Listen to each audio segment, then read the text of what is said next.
She came west to teach. But what she found was a dangerous secret hidden beneath the dust of Fort Worth.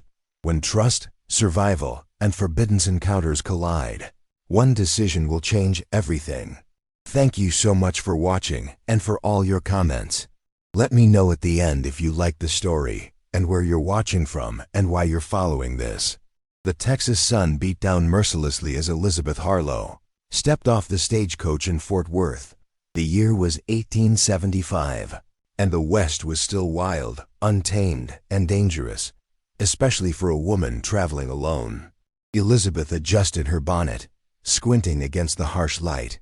At 25, she had left Boston behind to accept a teaching position at the newly established school in this frontier town. First time in Texas, ma'am? The stagecoach driver handed her the small trunk containing her possessions. Elizabeth nodded, taking in the dusty main street with its wooden buildings. Is it that obvious? The way you're looking at everything like it might bite you, he chuckled. Don't worry, Fort Worth's civilized enough these days. Just stay in town and you'll be fine. The warning in his voice was clear enough. Beyond the settlement lay dangerous territory, the domain of Comanche raiders who still resisted the encroachment of white settlers, despite the government's efforts to confine all Native Americans to reservations. Elizabeth made her way to the modest boarding house where she would stay until proper accommodations could be arranged near the schoolhouse. Mrs. Abernathy, a widow with sharp eyes and a kind smile, showed her to a small but clean room. Dinner's at 6, she informed Elizabeth. The school committee will meet you tomorrow morning to discuss your duties. That evening, as Elizabeth unpacked her books and teaching materials, she heard raised voices from the saloon across the street. Looking out her window, she saw a group of men gathered around a Comanche man who stood tall and proud despite being surrounded. His long black hair was tied back, and he wore a mixture of traditional clothing and items clearly obtained from white traders. "We don't want your kind here, Hawk," one settler shouted. "Go back to your people." The Comanche man, Hawk apparently, showed no fear. "I trade fairly. I have papers from the fort commander." His English was clear but accented. Elizabeth watched, fascinated and concerned. She had read about the Comanche in books, fierce warriors who had dominated the southern plains, masters of horsemanship who had held back the tide of westward expansion for decades.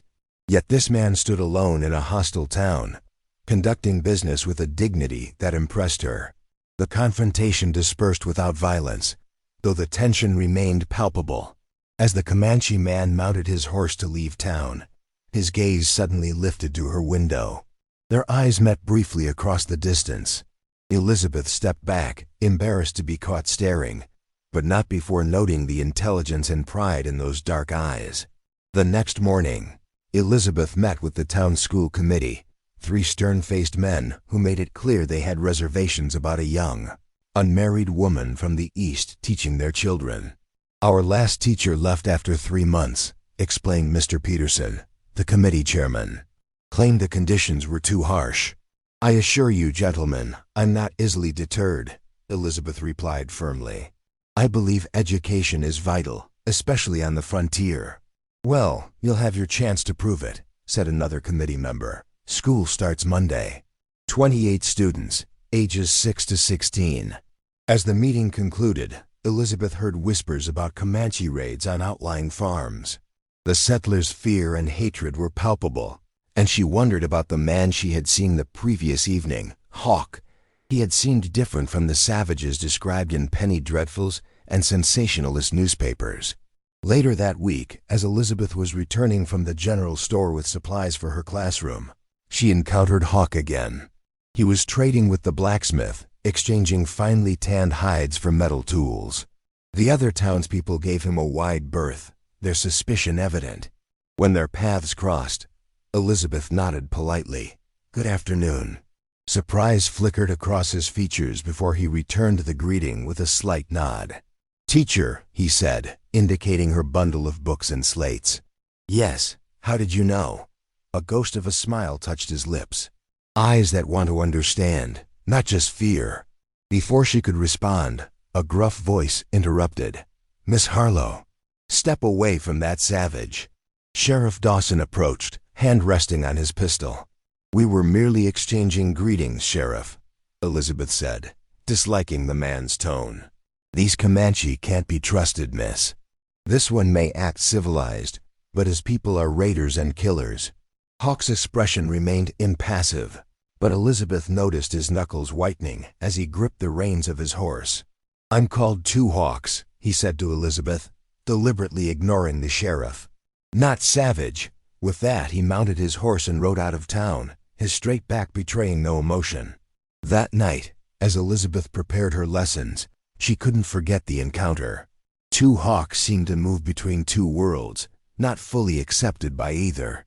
She wondered about his story, even as she reminded herself that curiosity about such matters was inappropriate for a schoolteacher who needed to maintain the community's respect. Little did she know that their paths would soon cross again, under circumstances far more dangerous than a chance meeting on a dusty street. Elizabeth's first weeks of teaching went better than expected.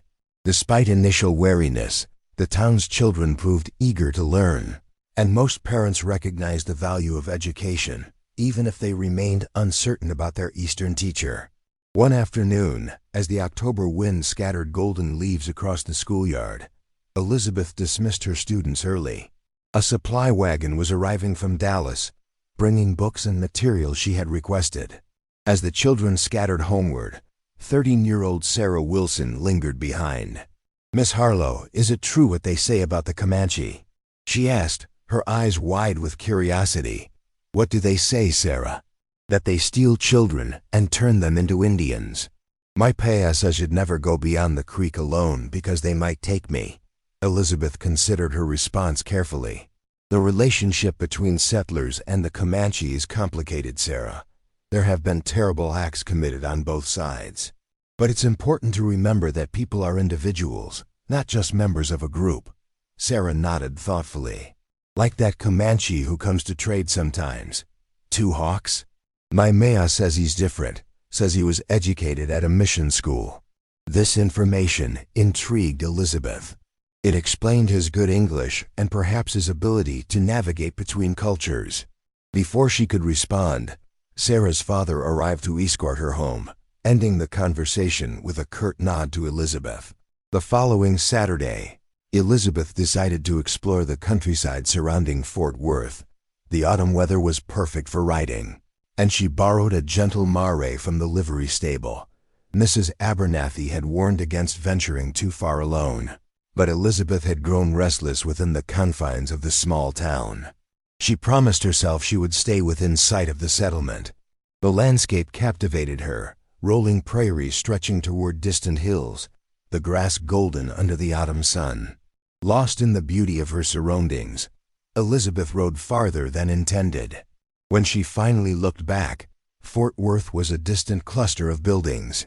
Realizing her mistake, she turned the mare homeward. That's when she heard the thunder of approaching hooves. Panic seized her as 5 mounted men appeared over a rise. They weren't Comanche as she had initially feared, but their intentions were clearly malevolent. Well, look what we found, boys, called the leader, a bearded man with a jagged scar across his cheek. The schoolmarm's gone for a ride. Elizabeth recognized him as Silas Rollins, a drifter who had been hanging around the saloon. The sheriff had mentioned he was suspected of cattle rustling and worse. I'm returning to town, Mr. Rollins, Elizabeth said, struggling to keep her voice steady. Please let me pass. Now why would we do that when we're enjoying such pleasant company? Rollins grinned, revealing tobacco-stained teeth. Maybe you could teach us some of them fancy Eastern manners. The men laughed, circling her. Elizabeth's heart hammered in her chest as she calculated her options. The mare wasn't fast enough to outrun their horses, and she was outnumbered 5-1. The sheriff will be looking for me, she warned, though she knew it wasn't true. No one expected her back for hours. Sheriff Dawson's busy with a disturbance at the saloon, one of the men sneered. Ain't nobody coming to help you, teacher lady. As Rollins reached for her reins, a rifle shot cracked through the air.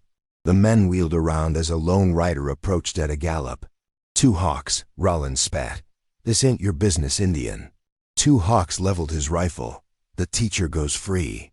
His voice was calm, but his eyes held deadly promise. There's 5 of us and 1 of you, Rollins countered, though Elizabeth noticed his hand trembling slightly. True, Two Hawks acknowledged, but you will be the first to die. The standoff stretched for several tense seconds before Rollins cursed. Come on, boys, she ain't worth getting shot over. With hateful glances, the men rode away, disappearing over the rise. Elizabeth released a shuddering breath. Thank you, she managed, her voice unsteady.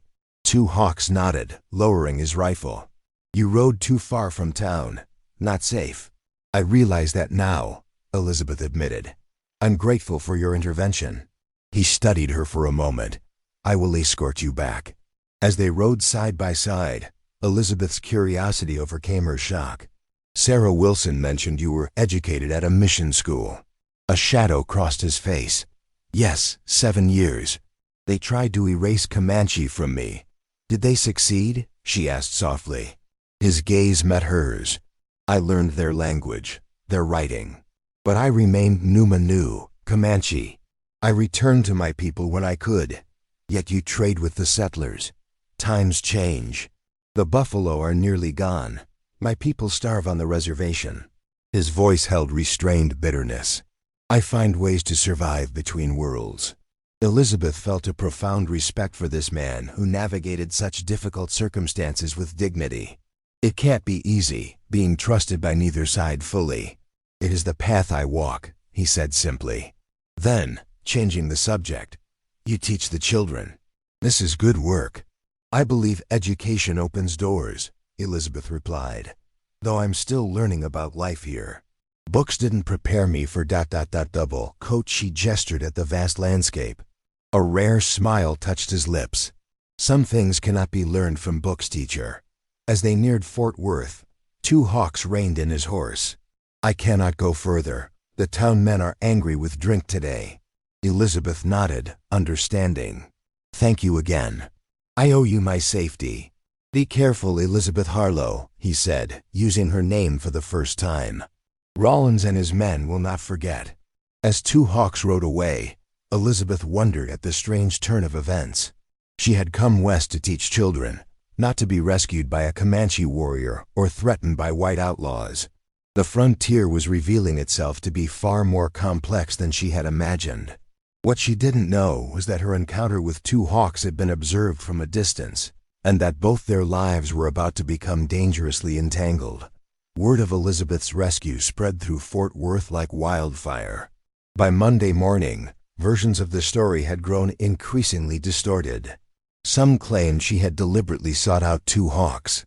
Others whispered that she had been found in compromising circumstances with the Comanche warrior.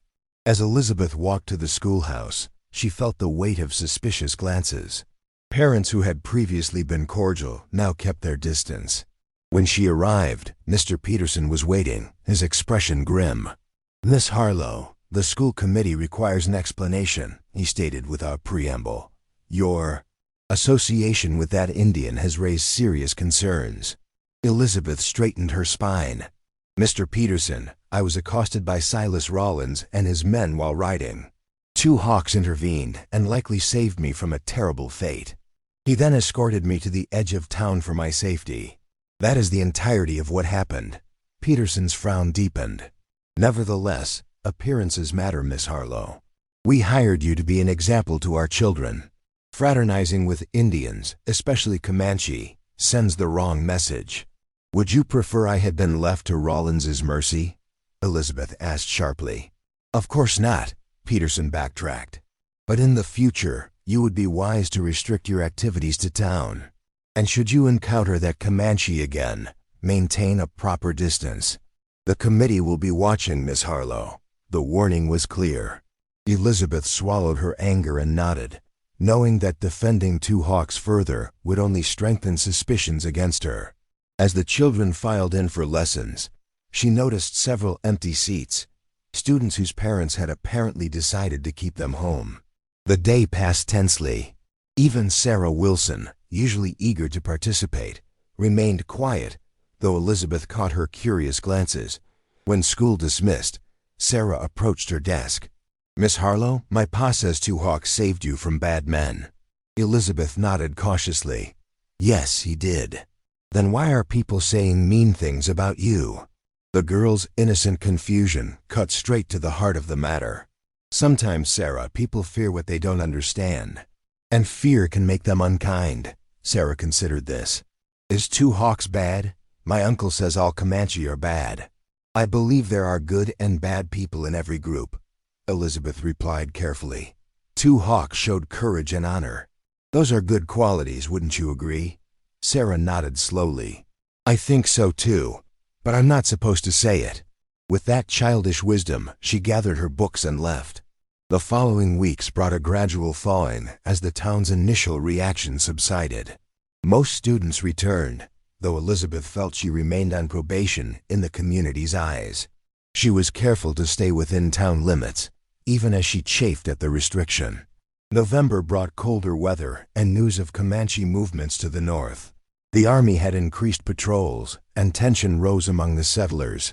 Elizabeth heard that 2 Hawks had not been seen trading in Fort Worth since their encounter, and she wondered if he had rejoined his people or simply avoided the increasingly hostile town. One evening, as the first snow of winter dusted the ground, a knock came at Elizabeth's door. Mrs. Abernathy stood there, her face tight with concern. "Sheriff's called a town meeting," she said. "There's been a raid on the Wilson farm." Elizabeth's heart sank. Sarah and her family?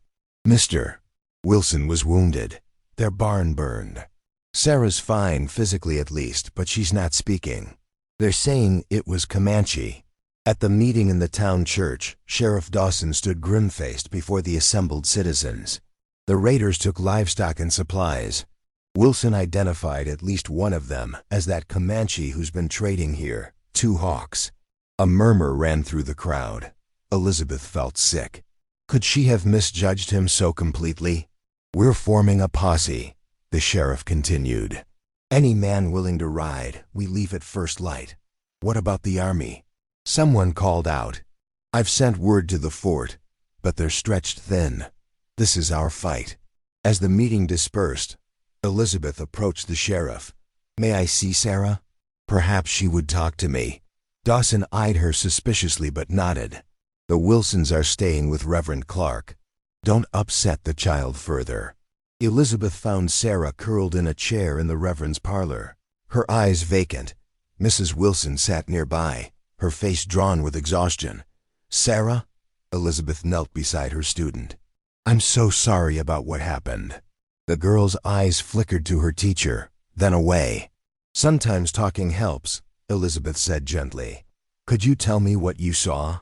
Mrs. Wilson interjected. "She hasn't spoken since they found her hiding in the root cellar. The doctor says it's the shock." Elizabeth nodded, then tried another approach. "Sarah, could you write what happened? You're one of my best writers." After a moment's hesitation, Sarah reached for the slate and chalk Elizabeth offered. Slowly, she wrote, "Not him." "Not who, Sarah?" Elizabeth asked, her heart quickening. 2 Hawks, the girl wrote. "Not him. Different Indians." Mrs. Wilson gasped, reading over her daughter's shoulder. "Are you certain, child?"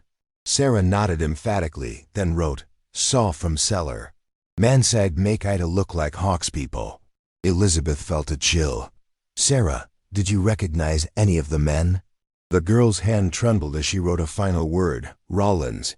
Elizabeth immediately took this information to Sheriff Dawson, who was organizing the posse at the saloon. The men fell silent as she entered. "Sheriff, I need to speak with you privately," she insisted. "Sarah Wilson has provided important information." Reluctantly, Dawson stepped outside with her. When Elizabeth related Sarah's account, his expression darkened. "The girl's confused," he said dismissively. "Rollins and his men rode out 2 days ago, said they were heading to Dallas." "Or they said that to establish an alibi," Elizabeth countered. "Sheriff, at least consider the possibility before you lead men against innocent Comanche." "Innocent?" Dawson scoffed. "There's no such thing as an innocent Comanche, Miss Harlow. Your sympathy for that Indian has clouded your judgment. Now, if you'll excuse me, we have preparations to make." Elizabeth watched helplessly as he returned to the saloon. The posse would ride at dawn, seeking vengeance against Two Hawks and his people, while the real culprits went free. She knew what she had to do, though it might cost her everything she had built in Fort Worth. As darkness deepened and snow began to fall more heavily, Elizabeth made her decision. She returned to the boarding house, packed essential supplies, and wrote a brief note explaining her actions. Then, wearing her warmest clothes, she slipped out to the livery stable where she had arranged to use the mare again. "I need to find Two Hawks before the posse does," she told herself, guiding the horse through the silent snow-covered streets. Before innocent blood is shed because of a lie. What lay ahead was uncertain and dangerous, but Elizabeth Harlow had discovered something about herself on the frontier, a courage she hadn't known she possessed, and a determination to stand for truth, even when it meant standing alone. The night embraced Elizabeth as she rode away from Fort Worth, the mare's hooves muffled by fresh snow. Cold air bit at her cheeks, and doubt gnawed at her resolve. She had only the vaguest idea where to find Two Hawks and his people, based on fragments of conversation overheard in town about Comanche winter camps along the Clear Fork of the Brazos River. "This is madness," she whispered to herself as the town lights faded behind her. But the alternative, allowing innocent people to be attacked for Rawlins's crime, seemed the greater madness. Elizabeth had never ridden at night, and the snow-covered landscape disoriented her.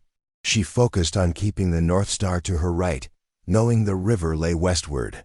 The temperature dropped as clouds scattered, revealing a silver moon that transformed the prairie into a ghostly expanse. After several hours, exhaustion and cold forced her to stop. Finding shelter beneath a rocky outcropping, she huddled against her mare for warmth, dozing fitfully until dawn painted the eastern sky with pale light. The morning revealed a transformed world, pristine white rolling to the horizon, beautiful but dangerously cold. Elizabeth continued westward, her body stiff, her determination wavering. By midday, she spotted the dark line of trees marking the river's course. As she approached the tree line, movement caught her eye. 3 mounted figures appeared on a ridge, watching her. Comanche scouts. Elizabeth's heart raced as they descended toward her, their intentions unclear. She remained still, lifting her empty hands to show she carried no weapons. The riders approached cautiously, their faces stern beneath fur-lined hoods. None was Two Hawks. "I seek Two Hawks," Elizabeth called out, hoping they understood English. "It's urgent." The lead rider studied her silently, then spoke rapidly to his companions in Comanche. One turned his horse and rode away while the others gestured for Elizabeth to follow them. They led her along the river to a sheltered valley where a small winter encampment of perhaps 30 lodges stood. Women paused in their work to stare as the white woman was escorted into their midst. Children scattered like startled birds.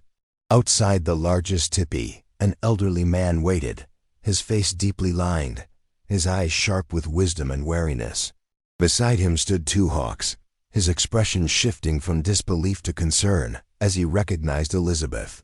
"Elizabeth Harlow," he said, stepping forward. "Why are you here?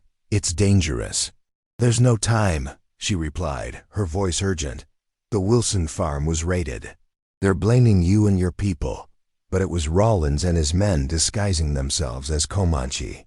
Sarah Wilson saw them." Two Hawks translated quickly for the elder, who Elizabeth guessed must be a chief or medicine man. The old man's expression darkened as he listened. "Sheriff Dawson has formed a posse," Elizabeth continued. "They'll be following my trail by now. You need to move your people to safety." Two Hawks conferred with the elder, their discussion intense. Finally, he turned back to Elizabeth. "Grandfather says you risked much to bring this warning." "Why?" Elizabeth met his gaze steadily. "Because it's the truth. And because innocent people shouldn't suffer for others' crimes. Your people or the next settlers Rawlins decides to target." After translating her words, Two Hawks added, "She is not like the others, grandfather." The old man nodded slowly, then spoke at length. Two Hawks listened respectfully before responding to Elizabeth. "Grandfather says we will not run. This is our winter camp, chosen carefully for the protection of our children and elders. If we flee in this cold, some will not survive." His expression hardened. "Instead, we will find these men who dishonor even your people's ways." "How?" Elizabeth asked. "I will track them. Rollins does not know the land as I do." Two hawks glanced at the sky. "The posse follows your trail, but there are ways to lead them away from our camp while I hunt Rollins." "I'll go with you," Elizabeth said impulsively. Two hawks shook his head firmly. "Too dangerous. You will stay here with the women and children." Before Elizabeth could protest, commotion erupted at the camp's edge. A scout arrived, speaking rapidly in Comanche. Two Hawks' expression became grim. "Riders approaching. At least 15 men." He turned to Elizabeth. "Your sheriff has found us sooner than expected." The camp mobilized with practiced efficiency. Women gathered children into the central lodges while men prepared weapons. The elder issued commands with calm authority. Two hawks led Elizabeth to a tipi. "Stay here. I will speak with these men." "They won't listen," she insisted. "Let me try to reason with them. Some might listen to me." After a moment's consideration, he nodded. "We will go together then." They walked to the camp's edge where Comanche warriors had formed a defensive line. Beyond, on a rise overlooking the valley, Sheriff Dawson and his posse had assembled. Elizabeth recognized shopkeepers, farmers, and ranchers, among them ordinary men, transformed by fear and revenge into a potential killing force. Two Hawks raised his hand in the universal gesture for parley. After a tense moment, Dawson and two others rode forward, stopping at a cautious distance. "That's far enough," the sheriff called, his rifle ready. His eyes narrowed when he spotted Elizabeth. "Miss Harlow, I might have known you'd be here, warning your Indian friends." "Sheriff, you're making a terrible mistake," Elizabeth replied. Sarah Wilson identified Silas Rollins as one of the raiders. They disguised themselves as Comanche. "The ravings of a traumatized child," Dawson dismissed. "We followed your trail straight to this camp. If they're innocent, why are you here?" Two Hawks spoke before Elizabeth could respond. "If we raided the farm, where's the stolen livestock? Where are the supplies? Search our camp, Sheriff. You will find nothing from the Wilson farm." Dawson hesitated, the logic registering despite his prejudice. Elizabeth pressed the advantage. "Sheriff, while you're here threatening innocent people, Rollins and his men are escaping with what they stole." This was never about supplies. It was about sparking exactly this conflict. "And why would Rollins do that?" one of the men with Dawson asked.